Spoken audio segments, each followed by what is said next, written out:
네, 북한이 오늘 7차 조선노동당 대회를 엽니다. 우리 시간으로 9시 반쯤으로 예상을 하고 있는데요.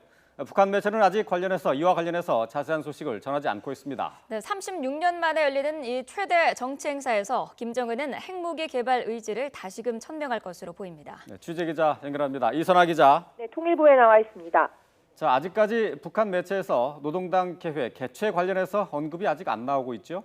네, 북한 관영 조선중앙TV가 오늘 아침 8시 반부터 특별 방송을 시작하면서 오늘 뜻깊은 당대회가 열린다 이렇게 예고는 했습니다. 하지만 그 이후로는 당대회를 선전하고 김정은을 지켜 세우는 영상물만 방송하고 있을 뿐 당대회와 관련한 구체적인 내용은 나오지 않고 있습니다. 외신 기자가 100명 넘게 평양에 들어가 있는데도 어느 매체에서도 당대회가 시작됐다는 언급은 없습니다. 내부 회의 성격인 만큼 북한은 회의 상황을 실시간으로 생중계할 가능성은 작고 이후에 관영 매체를 통해서 중요한 내용을 발표할 것으로 보입니다. 네, 당대회 구체적인 일정도 아직 안 나온 거죠? 네, 구체적인 일정도 오늘 첫날 회의에서 발표합니다. 과거 당대회에 비춰보면 이번에도 사나흘 정도 이어질 것으로 보입니다. 대부분 참가자가 모두 모여 회의를 계속하는 방식일 텐데 회의는 평양 4.25 문화회관에서 전 지역에서 모인 각급 대표 3,000명이 참가한 가운데 열리게 됩니다. 일정 중 하루는 대규모 군중 집회나 횃불 행진, 불꽃놀이 등 축하 행사가 진행될 전망입니다.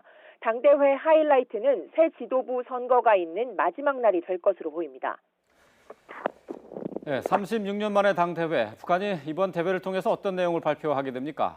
네, 당대회에서 북한은 김일성, 김정일 시대 업적과 김정은 정권 5년의 치적을 지켜 세우고 앞으로 정책 노선을 제시하는 데 주력할 것으로 보입니다. 특히 김정은이 직접 이러한 내용으로 몇 시간에 걸쳐 연설하게 됩니다. 이와 함께 제1비서 또 제1위원장이라는 김정은의 애매한 직위를 격상시키기 위해 새로운 최고 직위를 부여할 것으로 보입니다. 또 새로운 당 지도부를 구성할 텐데 세대 교체가 얼마나 이루어질지도 관심입니다.